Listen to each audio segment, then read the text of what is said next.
go to Brent.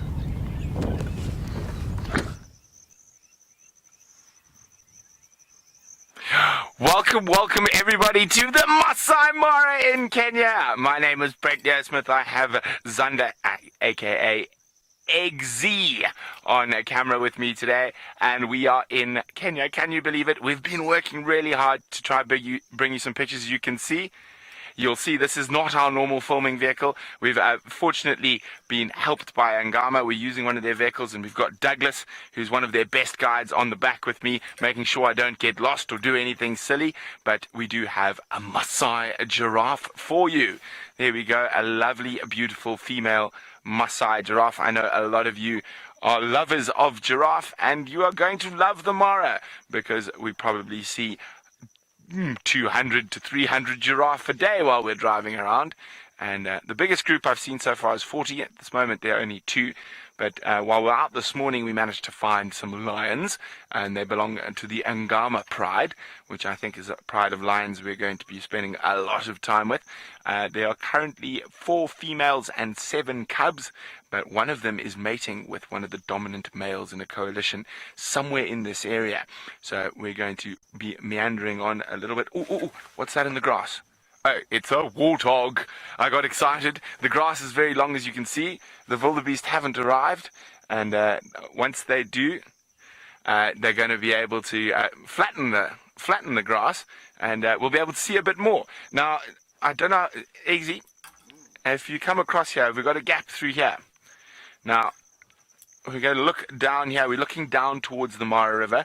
There were probably about 300 elephants spread across here earlier today. I can see at least 3 different herds. I mean, get my binoculars.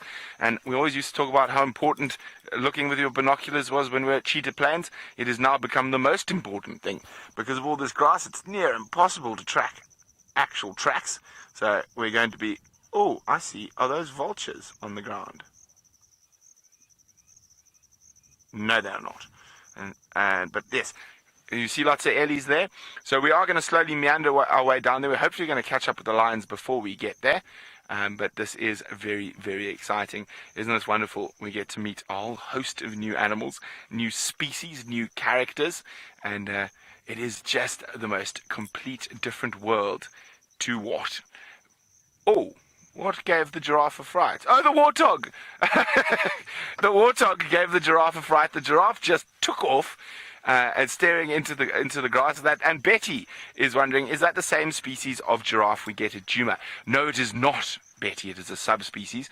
And if you look carefully at its exquisite coat, it is very different markings.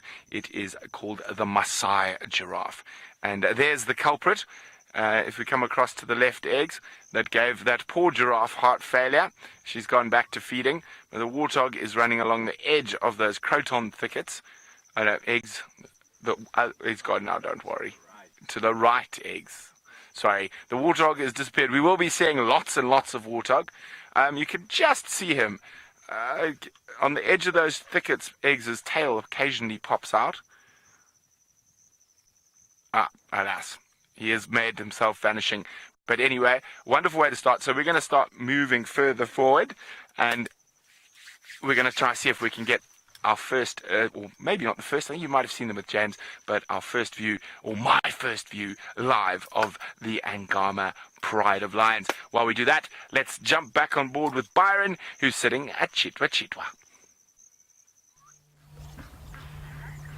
Thank you, Brent. Isn't that amazing to go from South Africa